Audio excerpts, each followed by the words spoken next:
ससुरा, भोले बाबा का भक्त होकर यही सब करता है। जब पुलिस का डंडा पिछवाड़ा पर लगेगा ना, सारा लफुआ ही निकल जाएगा। अरे साहब, हमार गलती थोड़े बा, हमरो बात तो सुनी ना।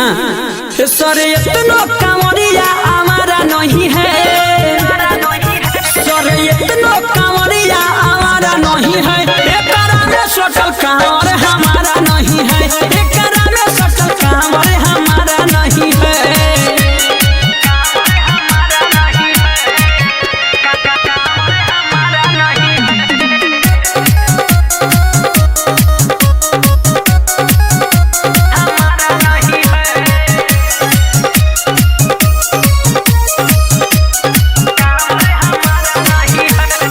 गजाई पी के राह में हमनी के भीड़ भड़का में लागल इठेले, माना जब कहनी आ गुस्सा देखनी तब वो सखी संग सेल्फी वाले ले।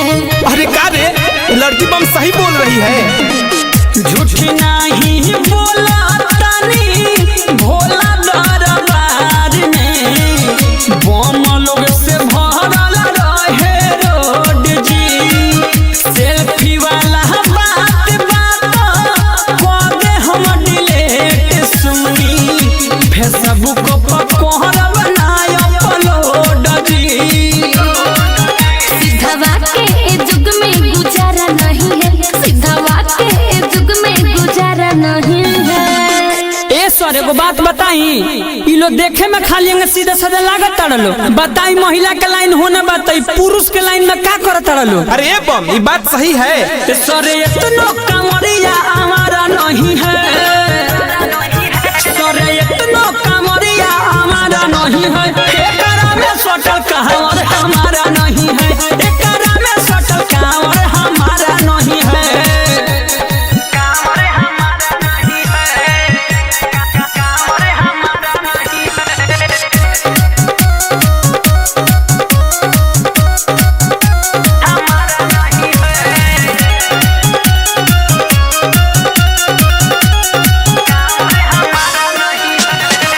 चढ़ल बसावन आ परब पावन, पहले सुमारी के जलवा चढ़ैती, सोचल ना पूरल आ सब जल गिरल, संजय शराबी जैसन बर हम पैती। अरे हाँ, चलो बात सही है, शांति बना के चलो आगे। आपन कसूर नहीं कहलिए साहेब, गलती कइले बारी खुद जी, राह भर बाजत रहे शशिलाल के गाना, प्रभा नचत रहली कूद कूद जी।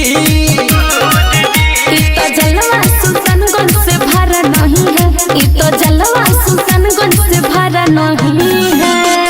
पूछिए ना सर। अरे ए बम, ये सही बात है क्या? मने केतना लबरई बोला तारू हैं? तोरे पिजड़िया हम सुल्तानगंज से जलवा भरनी हैं? ए बम झूठ बोलबा। सर इतना कांवरिया हमारा नहीं है, सर इतना कांवरिया हमारा नहीं है, एकरा में सटल कांवर हमारा नहीं है, एकरा में सटल कांवर हमारा नहीं है। सुनिए सर बदतमीजी बकइले, गोगरी के चोल हमर इहे बागी रोइले, कि रेव देव घर में साधन ई कारण नहीं है। सर इतना कांवरिया हमारा नहीं है, सर इतना कांवरिया हमारा नहीं है, एकरा में सटल कांवर हमारा नहीं है, एकरा में सटल कांवर हमारा नहीं है। माँ वैष्णो रिकॉर्डिंग स्टूडियो, दिल्ली।